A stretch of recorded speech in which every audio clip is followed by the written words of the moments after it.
Presiden Amerika Serikat Donald Trump ini membantah akan memecat Gubernur Bank Sentral Amerika Serikat The Federal Reserve Jerome Powell. Padahal sebelumnya ia sempat mengatakan hal itu di hadapan anggota parlemen. Betul sekali Sarah, seorang pejabat senior Gedung Putih mengatakan dalam sebuah pertemuan pada Selasa malam di ruang oval Gedung Putih, Trump dikabarkan telah bertanya kepada sekelompok anggota DPR dari Partai Republik soal peluang memecat Powell. Dan setelah menerima dukungan untuk langkah tersebut, Presiden mengatakan ia akan menindaklanjutinya. Secara terpisah, The New York Times melaporkan bahwa Trump bahkan telah merancang surat pemecatan Powell dan ia menunjukkannya kepada anggota parlemen selama pertemuan soal kripto.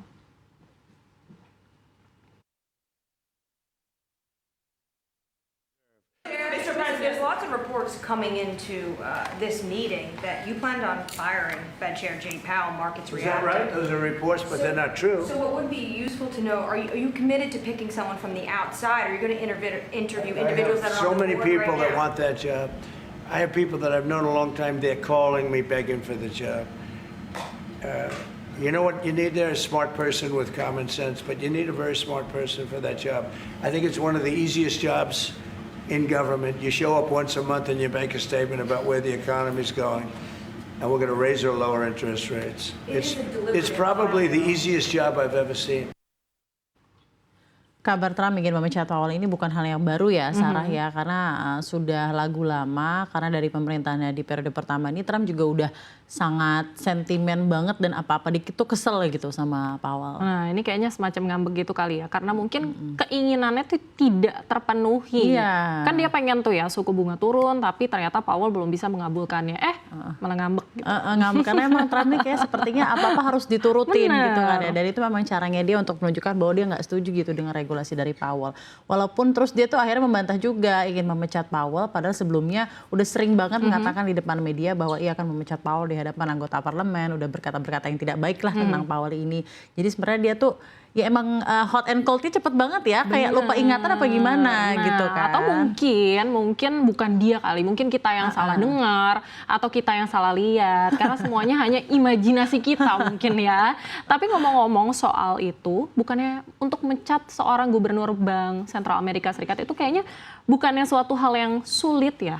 Iya, karena kan bank sentral tuh sebenarnya independen di setiap negara. Jadi kalau kita tarik belakang memecat seorang gubernur dari bank sentral, dalam hal ini kalau di Amerika Serikat ya The Federal Reserve, ini adalah urusan hukum yang rumit banget. Bahkan juga belum pernah gitu ya diuji dalam sejarah modern Amerika Serikat. Belum pernah adalah keadaan ini sebelumnya gitu. Iya, dan memang berdasarkan Undang-Undang Federal Reserve tahun 1913, seorang gubernur The Fed ini hanya bisa diberhentikan dengan alasan yang sah atau bisa diartikan sebagai pelanggaran atau tindakan kesalahan yang berat. Oke, ya kalau merujuk ke situ pemecatan yang hanya sekedar sentimen tidak mau mengikuti mau pemerintah bukanlah hal yang bisa dilakukan dong ya kalau gitu Sar. Iya, jangan dong. Ini kayaknya Trump itu cukup memaksakan kehendaknya gitu ya. Karena memang memangkas suku bunga itu kan juga bukan hal yang simpel. Harus lihat dulu nih ya perkembangan ekonomi terkini agar gak salah langkah ke depannya. Betul sekali. Jadi juga tentu harus lihat data inflasi, data tenaga kerja, data pertumbuhan ekonomi. Gak semudah ngebalikin telapak tangan dan gak semudah kayak ya kecewa gitu sama regulasinya Powell dan langsung bete gitu kan ya. Langsung Iya, semoga mecat aja ya.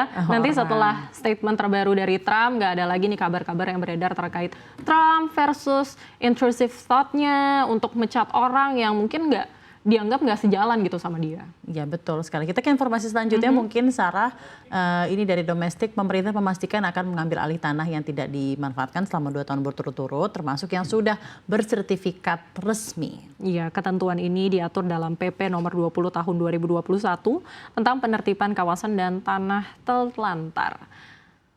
Di mana aturan ini telah berlaku sejak 4 tahun lalu, namun aturan ini menjadi topik panas belakangan ini, imbas pernyataan Menteri ATR BPN Nusron Wahid. Oke, Nusron mengatakan kebijakan tersebut berlaku terhadap seluruh bentuk hak atas tanah, mulai dari hak guna usaha, hak guna bangunan, hak pakai, hingga hak milik. Proses pengambil alihan dilakukan secara bertahap melalui pemberitahuan awal hingga 3 kali surat peringatan. Jika tidak ada aktivitas atau klarifikasi dari pemilik tanah, maka tanah tersebut dapat ditetapkan sebagai tanah terlantar dan masuk ke dalam program reforma agraria maksud kami.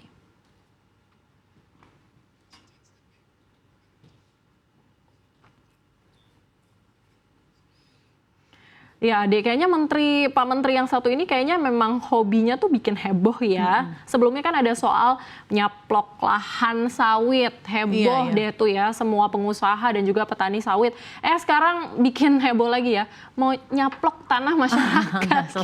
Selesai. Jadi seharusnya ini nggak jadi masalah kalau masyarakat atau pemilik lahan ini sebenarnya punya konfirmasi atau jawaban ketika dikasih surat peringatan gitu ya. Tapi juga dikatakan gitu ya, BPN akan kirim surat peringatan kalau tidak ada jawaban baru dicaplok. Nah, gitu. tapi kan tetap aja ya dia nggak fair karena kan tanah itu kan punya legalitas, Betul. ada HGU, HGB dan lain-lain. Apalagi kalau SHM, ini hak milik loh ya. Iya, Ini iya. kayak Makanya. dirampas gitu rasanya. Tanah yang dibeli dengan keringat sendiri, capek-capek kerja gitu, lalu diurus legalitasnya sesuai administrasi, giliran sekarang udah punya legalitas resmi kok malah diambil gitu. Betul banget, mindset itu emang jadi kayak kebalik-balik. Jadi begini, kebijakan ini kan tentunya bertujuan agar sertifikat tanah ini bukan sekedar bukti kepemilikan gitu ya, tapi juga sebagai tanggung jawab sosial dan ekonomi. Dan Pak Menteri tentunya ingin mengembalikan semangat reforma agraria, terus ada juga ya hal-hal kayak optimalisasi pemanfaatan sumber daya tanah. Dan memang Pak Menteri ini juga bilang sih gitu ya, sebenarnya banyak lahan kosong, terutama di perkotaan dan wilayah-wilayah strategis, itu dinilai menjadi hambatan untuk pertumbuhan ekonomi dan keadilan sosial karena nggak dimanfaatin gitu loh secara maksimal. Nah, berarti itu tuh harus dipertegas ya. PP ini menyasar ke siapa? betul. Kriteria tanah yang seperti apa nih yang akan disita negara? Jangan sampai tanah yang misalnya jadi investasi atau mungkin aja tanah warisan gitu kan pada nganggur tuh. Apakah ini nanti bakalan disita juga? Ya, Kan pasti rugi. banget. Bener. Jadi memang ya kita sebenarnya harus menghadapi ini dengan kayak kepala dingin tenang gitu ya. Pemerintah pasti udah memastikan kalau tanah warisan nggak akan disita meskipun nggak dimanfaatkan untuk apapun alias nganggur. Jadi sebenarnya yang jadi target itu adalah lahan yang benar-benar kosong ya, bukan yang pemukiman atau perumahan. Jadi masyarakat nggak usah overthinking gitu. Oke, jadi masyarakat nggak usah khawatir ya, apalagi yang tanahnya cuma puluhan meter atau ratusan meter persegi. Tapi berarti aturan ini menyasar lahan milik perusahaan dong ya? Gimana Iya, nih? makanya kurang lebih gitu arahnya ke sana karena sebenarnya pemilikan atas pribadi juga tuh juga akan dikenakan gitu. Jadi pemerintah mendorong agar pemilik lahan kosong bisa manfaatin untuk kegiatan ekonomi, misal perkebunan, perumahan, sawah atau sesuai peruntukannya lah yang tercantum dalam sertifikatnya. Intinya ke sana agar ekonomi itu berputar, nggak jadi lahan nganggur gitu loh. Tapi berarti perlu diperjelas pengawasannya ya, jangan sampai ada yang mungkin ngerasa dirugiin gitu ya dia. Ya bener banget. Jadi memang lebih kepada utilisasi dari lahan-lahan ini, jangan sampai tidak dipakai dan tidak ada ekonomi yang berputar ya. Dan